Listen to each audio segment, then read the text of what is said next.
काली recording studio Phulparas चौक से। मूर्ति किन के हम लावलिए सनोल के बजरिया में, मूर्ति किन के हम लावलिए सनोल के बजरिया में। पूजा करबे सरदे माई के 4 बजे भोरहरिया में, पूजा करबे सरदे माई के 4 बजे भोरहरिया में। मूर्ति किन के हम लावलिए सनोल के बजरिया में, मूर्ति किन के हम लावलिए सनोल के बजरिया में। पूजा करबे सरदे माई के 4 बजे भोरहरिया में, पूजा करबे सरदे माई के 4 बजे भोरहरिया में। डीजे चंदेश्वर पंडित फुलपरास चौक, डीजे चंदेश्वर पंडित फुलपरास चौक। पूजा करबे सरदे माई के 4 बजे भोरहरिया में, 4 बजे भोरहरिया में।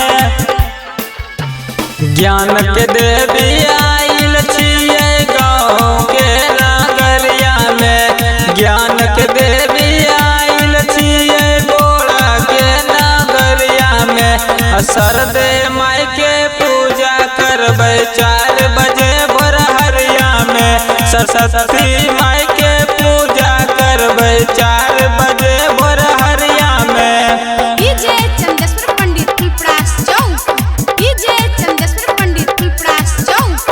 पूजा करबै सरदे माई के 4 बजे भोरहरिया में, 4 बजे भोरहरिया में। सुबह शाम धूप देखेबै मैया जी के चरनिया में, सुबह शाम धूप देखेबै मैया जी के चरनिया में। पूजा करबै सरस्वती माई के 4 बजे भोरहरिया में, पूजा करबै सरस्वती माई के 4 बजे भोरहरिया में। डीजे चंदेश्वर पंडित फुलपरास चौक, डीजे चंदेश्वर पंडित फुलपरास चौक। पूजा करबै सरदे माई के 4 बजे भोरहरिया में, 4 बजे भोरहरिया में।